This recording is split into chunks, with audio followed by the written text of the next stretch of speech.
예, 안녕하십니까. 전국에 계신 100만 사회복지사 여러분들 반갑습니다. 저 김우철 회계사입니다.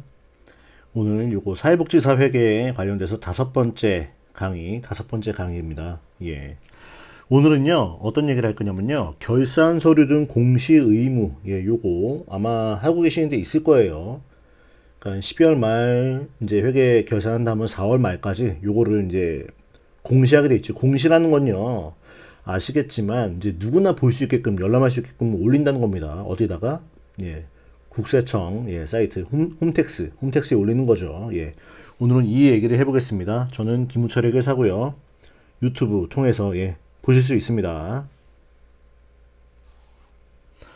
뭐 전반적으로 목차는 이렇습니다. 개간 한번 하고요. 전반적으로 한번 보고요. 제출 서류를 요약 한번 하고요. 제출 기한 및 가산세가 어떤지. 그 다음에 이제 서식 설명으로 들어갑니다. 31호 서식, 표준 서식이고요. 부표가 1, 2, 3, 4, 5 딸려 있습니다. 예, 간편 서식, 요건 뭐냐면요. 표준 서식 하기에 좀 힘든 작은 우리 영세한 데를 위해서 간편 서식이 있어요. 요거는 요거 하나로 예, 끝나는 거죠. 요런 순서로 보도록 하겠습니다. 일단 개간 보시면요. 상증법이 뭔지 다 아시죠? 상속세 및 증여세법에서 규정을 하고 있는데 갑자기 뜬금없이 상속세 및 증여세법이냐? 우리 사회복지법인인데 왜냐면 우리 기부를 후원금을 받으니까 기본적으로 증여세 이슈가 있는데 그거를 이제 면제해 준다 뭐 이런 측면에서 관련 규정을 상속세 및 증여세법에서 규정하고 있고요. 제50조의 3에서 예, 일단 얘기하고 상증령 상속세 및 증여세법 시행령이죠. 제43조의 3에서 이렇게 얘기하고 있습니다. 공익법인은 결산 서류 등을 사업연도 종료일로부터 4개월 이내에 공시해라. 예. 이게 바로 결산 서류 등 공시 의무지요. 그쵸? 4개월 이내. 우리 결산은 3월 말까지 하는데 이건 한 달 더 줍니다. 4월까지. 예. 간편 서식으로 이제 작성할 수 있는 데는요. 자산이 5억 미만이면서 수입이 3억 미만인 경우에 작은 데죠. 작은 데. 예. 우리 재산 그냥 기본적으로 부동산이 있으면 안 될 거예요. 그쵸? 자산이 작고 그다음 수입이 3억 미만. 보조금, 후원금, 기타 사업 수익 합쳐서 3억이 안 되는 영세한 데만 간편 서식을 쓸 수 있고 요게 아니면 다 표준 서식을 써라. 그 다음에 이제 종교법인은 안 해도 된다. 이런 얘기입니다. 종교법인이 뭐예요? 교회, 뭐 성당, 사찰, 뭐 이런 데죠. 예. 이게 기본입니다.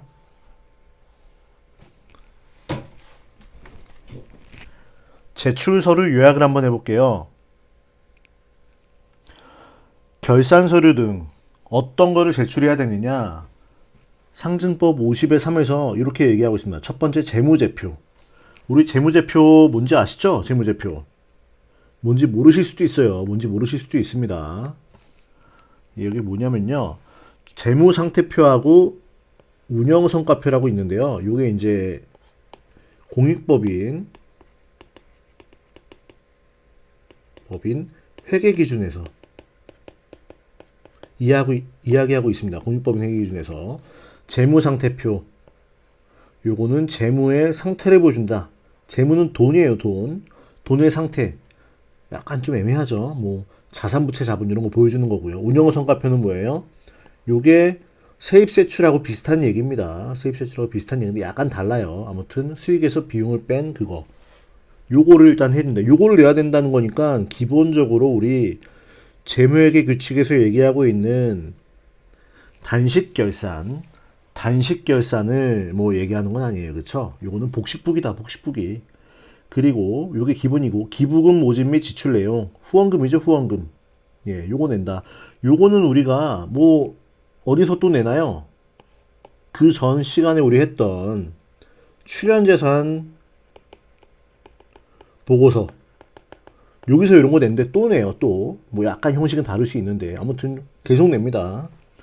그 다음에 아이고 예 해당 공익법인 등의 대표자, 이사, 출연자, 수재점의 목적 사업에 관한 사항 예 요런 거 현황 기본 현황이죠. 예 출연재산 운용소득 사용명세 예, 출연재산 요 기부금이에요. 기부금 운용소득 사용명세 내야 되고요. 외부 감사 대상인 경우에는 감사 보고서와 첨부된 재무제표 내라. 그 다음에 주식을 들고 있으면 주식 보유 현황 내라. 예, 이게 뭐 만만치가 않아요. 그렇죠? 만만치 않은 것들을 좀 내라고 하고 있습니다. 이게 요약한 거고요. 뒤에서 다시 한번 볼게요. 제출기한 및 가산세 제출기한 4월까지 그쵸? 이거 하는 거고요. 그러니까 우리가 1월부터 12월까지 회계기간 끝나면은 일단 3월까지 뭐예요? 결산 서류 제출하고요. 출연재산 보고서 결산하고 출연재산 보고서 하죠. 그 다음에 또 한 달 4월까지 뭐예요? 요거 하는 거예요. 요거 지금 요거 하고 있는 거. 요게 뭐였어요 지금?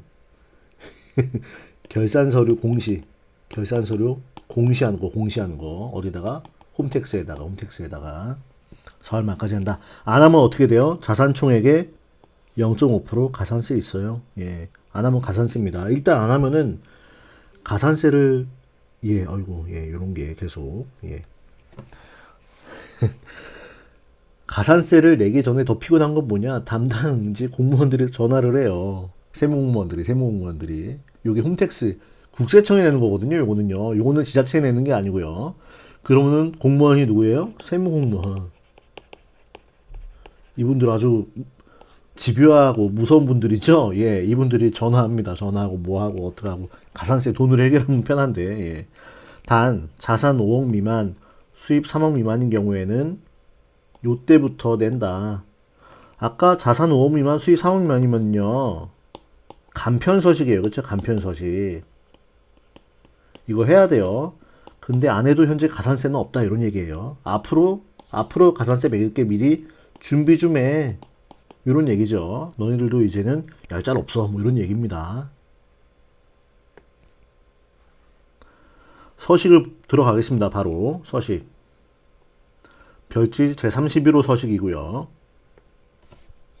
표준서식이에요. 이렇게 표준서식. 즉 자산이 5억 넘거나 수익금이 3억 넘으면 요거 하는 거예요. 웬만하면 다 여기 걸리는 거죠. 그렇죠? 크게 기본사항, 그 다음 재무현황, 자산, 수익, 비용, 그 다음에 세무확인과 회계감사 이렇게 돼 있어요. 기본사항이야 뭐 어떻게 씁니다. 그쵸? 예, 여기서부터 문제입니다. 여기서부터 문제예요. 요거 재무현황 딱 보니까 자산, 부채, 순자산 요런 얘기 나오죠? 예, 요거 뭐예요? 요거 단식부기 해결 안 되는 거죠. 복식부기 적용을 해야 요거 금액을 넣을 수 있습니다. 그것도 구분해서 넣어요. 어떻게? 공익목적 사업과 기타 사업으로. 요건 뭐냐? 요거 고유산업, 우리 사회복지 사업이에요. 이건 그쵸? 요거는요. 기타 다른 돈 버는 사업이 있으면 예를 들어 카페 한다, 뭐 부동산 임대한다 있으면 구분해서 적으란 얘기입니다. 자산, 부채, 자본을. 순자산은 자산에서 부채 빼면은 순자산 나오는 거고요. 순자산은 기본 순자산, 보통 순자산, 순자산 조정으로 구분이 되는데 요거는 뭐냐? 나중에 제가 공익법인 회계 기준 한번 다시 설명하겠지만 요거는요. 함부로 손댈 수 없는 거. 이를테면 처음에 우리 사회복지법인 설립할 때 우리 설립자가 딱 집어넣은 기본적인 자산 같은 거 얘기하는 거고요. 요거는 그 이후 운영하면서 뭔가 좀 쌓인 자산들, 예, 수익에서 비용 뺐더니 이익이 생겼더라. 그런 것들이 붙은 거죠. 아무튼 요런 거. 자산은 우리 그냥 재산, 기본적으로 재산 플러스 권리 정도. 부채는 갚아야 될 의무죠. 빚입니다. 예. 이 자산을요, 총 자산을 다시 한번 이렇게 구분합니다. 총 자산 요거 같은 금액인데 요거를 다시 토지, 건물, 주식 및 출자 지분, 금융자산, 기타로 세세하게 분류합니다. 예. 요것도 당연히 공익법인 회계 기준에 의해서 정리를 해야 되겠죠. 얘도 공익목적 기타 사업으로 구분을 해야 되는. 일단 요거 하기도 되게 어려워요. 예. 요 공익법인 회계 기준에 입각해서 복식부기를 세팅하지 않으면은 나올 수가 없는, 예. 그냥 쓰려면 어디다 뭘 써야 될지 모르는, 예, 이런 상황이 생깁니다. 예. 수익도 우리 세입은 하죠. 세입하고 수익하고 좀 달라요. 세입은 현금주의 단식부기에 의한 현금이 들어온 거고요. 수익은요. 현금이 들어온 것도 되지만 현금이 안 들어와도 수익인 경우가 있어요. 발생주의 복식부기이기 때문에. 예. 수익도 기본적으로 사업 수익과 사업 외 수익으로 하고요. 그다음 이런 것도 있습니다. 고용 목적 사업 준비금 환입액. 뭐 어렵죠. 예, 이런 것도 있고요. 얘도 마찬가지로 기본적으로 공익 목적과 기타로 구분을 합니다. 그래서 우리 세입이 뭐 기본적으로 기부금, 보조금, 회비 수익, 그다음 기타 사업 수익들이 있을 거예요. 그렇죠? 예. 이런 게 사업 수익이고요. 사업 외 수익, 이를테면 뭐 이자 수익 같은 거, 예, 뭐 그런 거 나올 수 있습니다. 이런 거를 구분해서 적어라 각각. 그다음 요거는 나중에 공익법인 회계 기준 할 때 제가 설명해 드릴게요. 지금 얘기하면 좀 어려우니까. 참고로 요건 뭐냐면요. 그 세금을 안 내게 하는 그러한 방식이에요. 우리 사회복지법은 세금을 안 냅니다. 예. 안 내야 되는데 내는 경우도 있죠. 잘 모르면은. 예. 그다음 비용도 마찬가지로 사업 비용과 사업 외 비용으로 주된 사업 활동과 관련된 비용, 그 외의 비용, 이자 비용 같은 거 아니면 뭐 기타 뭐 이상한 비용들이 있으면 여기다 쓰라는 거예요. 사업비를 이렇게 구분해요. 예, 이거 중요합니다. 사업 수행 비용과 일반 관리 비용과 모금 비용과 기타. 우리 기본적으로 세출하고 비슷할 텐데요. 이게 세출을 이런 식으로 4개로 쪼개라는 거예요. 사업 수행 비용. 요거는 주로 우리 사회복지 사업과 관련된 직접 비용을 얘기하는 거고요. 일반 관리 비용은 뭐냐? 행정비용입니다. 행정비용. 요 시설을 운영하기 위한 행정, 관리 이런 거 있죠. 이를테면은 관장님, 시설장님의 급여는 관리 비용으로 보는 거예요. 예. 그다음 모금 비용. 요거는 뭐냐? 요거는 직접 사업을 수행하는 건 아니지만 우리 후원금을 모금하기 위한 활동들을 하잖아요. 거기에 들어가는 비용을 모금 비용이라고 하고요. 나머지 것들을 기타로 합니다. 요렇게 해서 얘를 공익 목적과 기타 사업으로 분류하는데 공익 목적 사업에는 기타는 없다. 이건 없는 거예요. 그 다음에 기타 사업에는 요런 거는 있을 수가 없어 하고 아예 딱 까맣게 해놨죠. 즉 여기를 채워야 되는 거예요. 그 다음에 사업 외에 이런 거 채우고 마찬가지로 여기를 세금을 줄이기 위한 어떤 장치, 고유 목적. 예. 요거는 나중에 제가 후에 설명하고요. 그 다음 세무 확인과 회계 감사, 복식부기 하니 이거 하려면 당연히 해야 돼요. 거의 여기에 체크가 돼야 됩니다. 적용 회계 기준 뭐예요? 요게 이제 제가 사회복지사를 위한 거기 때문에 여기는 이제 공익법인 회계 기준이 될 텐데요. 공익법인 회계 기준. 이게 예를 들어 학교나 병원이면 좀 다를 수 있어요. 그렇죠? 예. 세무 확인 아마 받을 거예요. 예. 왜냐? 세무 확인을 받으려면 자산 5억과 수입 3억 되면 되거든요. 그게 안 되면은 표준 서식이 아닌 간편 서식으로 갈 거기 때문에 여기서 아마 될 거고. 회계 감사는 받을 수 있고 안 받을 수 있습니다. 예. 회계 감사 누가 받아요? 자산 100억 또는 수입 50억 또는 기부금 20억. 예. 큰데. 일단 요거 표 하나 작성하는데 만만치가 않죠? 기본적으로 요거 하려면 어떻게 해야 된다? 뭐 해야 된다? 공익법인 회계 기준을 적용해서 복식부기를 구사를 해야 된다. 예. 그래서 해야 된다는 거예요. 공부해야 된다는 겁니다. 예. 요것만 작성할 수 있으면은 그다음부터는 뭐 작성하면 되는 거예요. 그래서 확인합니다. 대표자 확인일자 쓰고요. 31호 서식 계속되죠. 공익목적 세부 현황. 우리 사회복지법인이라고 치면은 여기네요. 여기 코드가 요겁니다. 그쵸? 예. 그래서 코드를 여기다 쓰고 사업명 쓰고 사업 수행 비용, 사업 지역 뭐 이런 거 쓰는 거예요. 이렇게. 그래서 요것도 잘 채우시고요. 지역도 쓰시고 예. 제가 참고로 지금 경북에 있습니다. 원래 집이 서울인데 잠깐 강의를 하고 오늘 군위에서 강의가 있어가지고 뭐 경북으로 기념으로 한번 체크하고요. 금오산에 있어요. 금오산에. 예. 공기가 참 좋고 좋습니다. 예. 그 다음 31호 서식 계속됩니다. 수익 세부 현황. 수익도 세부적으로 나눠요. 이렇게. 어떻게? 사업 수익을 기부금, 보조금, 회비, 기타. 기부금은 또 우리 기부금을 다른 말로 후원금, 다른 말로 출연재산이라고 하는데 얘는 관심이 많기 때문에 좀 디테일하게 쪼개줍니다. 그렇죠? 개인한테 받은 거, 영리법인한테 받은 거, 모금단체, 재단, 뭐 이런 데 있죠? 우리 뭐, 유명한 단체 그거 있잖아요. 그쵸? 아무튼 뭐, 그런데 받습니다.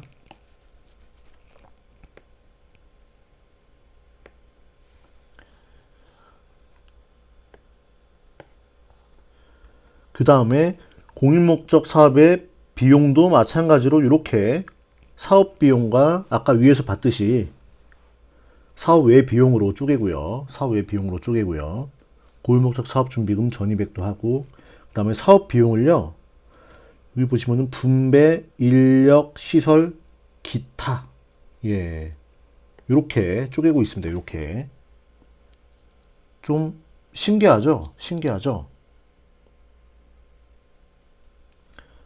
요 얘기는 뭐냐면요. 사업 비용을 우리 사업 비용을요. 분배, 인력, 시설, 기타로 다시 쪼갠다는 건 뭐예요? 분배는 뭐냐면요. 우리 쉽게 얘기하면 장학금 지급하는 것처럼 직접 돈을 분배해 주는 걸 분배 비용이라고 합니다. 인력 비용은 쉽게 얘기하면 인건비와 인건비성 경비, 급여, 상여 이런 거하고 뭐 보험료 같은 거. 시설 비용은 우리 수선 유지비나 건물이나 뭐 이런 거, 차량 유지비 이런 거죠. 그 외에 나머지 기타 비용이다. 그래서 이거 쪼개는 거 쉽지 않아요. 예, 그래서 보시면은 여기 중간에 사업연도에 사업 수행 비용, 일반 관리 비용, 모금 비용으로 쪼개고요. 그거를 다시 분배, 인력, 시설, 기타로 쪼갠다. 이런 얘기예요. 이런 얘기. 예. 쉽지가 않아요. 그 다음에 별지 제31호 서식 보시면은 요거는 기부금품의 수입 및 지출 명세서예요. 월별로 수입 지출 잔액을 씁니다. 정기 2월 된 것부터 해서 예. 월별로 해가지고 요거를 쓴다. 예. 요게 첫 번째고 두 번째 기부금품 지출 명세서라고 해서 국내 사업에 대해서 예. 지출을 어디다 했냐, 어떤 목적으로 얼마를 했냐, 뭐 이런 거를 디테일하게 쓰는 거죠. 예. 기본적으로 기부금품의 수입지출 명세서는요, 우리 결산할 때 세입세출에서 후원금 쪽에 나오는 금액들하고 서로 연결이 좀 잘 돼야 되겠죠. 그게 안 맞으면은 오류가 날 수 있습니다. 그 다음 부계에 대해서도 이렇게 지출을 쓰게 돼 있고요. 예. 그 다음에 상속세 및 증여세법 시행규칙 별지 제31호 서식의 부표 2 주식 등의 이건 주식이니까요. 좀 패스할게요. 왜냐면 주식을 들고 있는 거의 없어요. 아주 큰데 아니면은 그쵸? 예, 이런 거는 혹시 들고 있으면 빨리빨리 처분하시는 게 좋고요. 예. 웬만하면 들고 있지 마라. 뭔가 해야 될 게 많다. 예. 이렇게 하시고 그 다음에 출연자 및 이사 등 주요 구성원 현황 명세서 요건 뭐냐면요. 우리 기부를 통크게 기부하시는 분 중에서 예를 들어 영향력을 행사해서 이사장을 한다던가 친인척이 한다던가 요런 거를 좀 보겠다는 거예요. 그쵸? 예. 그래서 여기 보면은 굵은 박스로 이사장과의 관계 뭐 이런 내용이 있죠. 예. 요런 거 이제 써야 된다는 겁니다. 그 다음에 이사 등 구성 현황도 써야 돼요. 그래서 상임 비상임도 구분하고 출연자와의 관계. 즉 요거는 뭐냐면요. 우리 그러니까 후원을 많이 하시는 분들이 영향력을 세워서 우리 사회복지 법인이나 시설에 이사장이나 이사나 이러한 자리를 막 꿰차지 말아라. 요걸 좀 제한하겠다. 어느 정도는 괜찮아요. 어느 정도는 그쵸? 어느 정도는 저도 필요하다고 봐요. 예를 들어 정말 전 재산 기부했는데 이사장이나 이사 이런 거 해도 사실 괜찮지요. 그쵸? 근데 모든 가족 구성원이 달려붙어서 요거를 가족사업처럼 하지 말아라. 요런 의미라고 이해하시면 될 것 같습니다. 그리고 부표사, 출연받은 재산의 공익목적 사용 현황. 예. 요거는 뭐냐면요. 출연받은 사업연도, 그러니까 연도별로 아마 받을 거예요. 우리 기본적으로 예전 강의에서 제가 말씀드렸는데, 출연받은 재산 있으면은 3년 이내에 다 써야 됩니다. 3년 이내에. 그쵸? 예. 그래서 출연받은 사업연도가 여기에 보통 3개년 정도 나올 수 있어요. 그리고 요거를 어떻게 받았고, 작년까지 얼마 썼고, 올해 얼마 썼는지, 예, 요런 거를, 그래서 사용하지 않은 거를 체크해 보겠다. 미사용 금액이 많이 안 나와야 되겠죠. 예. 그리고 3년 전에 출연받은 거는 미사용 금액이 나오면 안 됩니다. 예. 부표 5, 운용소득 사용명세서. 요거는 저번 시간에 봤던 표하고 똑같아요. 저번에 어디서 봤어요? 우리 출연받은 재산 보고하는 거에 운용소득 사용명세서, 우리가 출연받은 재산을 바로 쓰지 않고 수익사업에 쓸 수가 있어요. 수익사업에 쓸 수 있는데, 예를 들어 그 돈으로 부동산을 사가지고 임대수익을 한다. 그리고 임대수익이 나오면은 그거는 나온 해에 70%까지 1년에 써야 된다. 이런 겁니다. 예. 그래서 이게 70% 사용기준액을 썼니 못 썼니, 해당 연도에 70%가 미달되더라도 5년 평균으로 만약에 그걸 썼으면은 오케이 해줄게 라는 그런 내용이었어요. 그쵸? 예, 요 내용에 대한 설명은 저번에 강의했던 거, 네 번째 강의했던 출연재산 관련된 내용 보시면은 다시 한번 체크하실 수 있습니다. 예, 여기서는 가볍게 넘어가고요. 간편서식이에요. 요건 간편서식은 누가 한다? 좀 영세한데, 어떻게 영세해요? 자산이 5억 미만이거나 수입이 3억 미만인 경우에, 예, 요런데, 그래서 요거 한 장만 쓰라는 거죠. 그쵸? 기본사항 쓰고 자산 및 부채 현황, 그다음 수익 현황, 비용 현황. 근데 요것도 어차피 공익법인 회계 기준을 적용해야 된다는 거예요. 예. 왜냐면 자산부채 얘기가 나오잖아요. 그쵸? 예. 자산부채는요, 우리 재무회계 규칙에서 단식부기에서 나오지가 않는 겁니다. 즉, 영세하더라도 공익법인 회계 기준 적용해서 복식부기로 컨버전 해가지고 요거 써라. 그런 얘기예요. 작지만 피할 수 없다. 단지 현재 가산세는 피할 수 있습니다. 근데 2023년부터는 그것도 안 돼요. 가산세 내야 돼요. 요게 간편서식입니다. 예. 뒤에는 뭐 같고요. 요렇게 해서 제가 좀 빠르게 훑었어요. 그래서 여기서 핵심은 뭐냐? 핵심은 뭐냐? 핵심을 만약에 제가 딱 하나만 얘기한다면요. 요거예요, 요거. 재무 현황, 자산 현황, 수익 현황, 비용 현황을 공익법인 회계 기준에 맞게 구성해서 빈칸을 채울 수 있어야 됩니다. 여러분들이 만약에 지금 요거를 채운다고 생각해 보세요. 탁탁탁 채울 수 있는지. 그게 안 되면은, 예, 잘 안 되고 있는 겁니다. 그래서 한번 자가 검증을 한번 해보시고 공부를 하시고, 좀 큰 데는 이런 거 컨설팅도 받아야 돼요. 예. 저도 이제 몇 개를 해봤는데 쉽지가 않습니다. 예. 그리고 이쪽 전문가들이 이렇게 많지가 않아요. 그래서 일단은 여러분들이 이러한 지식을 가지고 직접 한번 접목을 한번 해볼 필요가 있다. 예. 그래서 공익법인 회계기준, 앞으로 제가 뒤에 요 강의를 해드릴 겁니다. 공익법인 회계기준을요. 요런 것 때문에 필요하다. 예. 공익법인 회계기준이. 발생주의, 복식부기가 요런 것 때문에 필요하다. 이제 현 트렌드, 사회에서 요구하는 이런 것들을 좀 피하기 어렵다. 더 이상 피할 수 없죠. 그쵸? 해야 됩니다. 예. 정면으로 한번 잘 받아가지고 여러분들이 이런 것들을 할 수 있었으면 참 좋겠습니다. 예. 일단 이렇게 오늘 강의를 마무리 하고요. 다음 시간에 또 추가적으로 이어서 필요한 거를 제가 또 잘 좀 발췌해가지고 다음 시간에 여러분들 뵙도록 하겠습니다. 예. 감사합니다.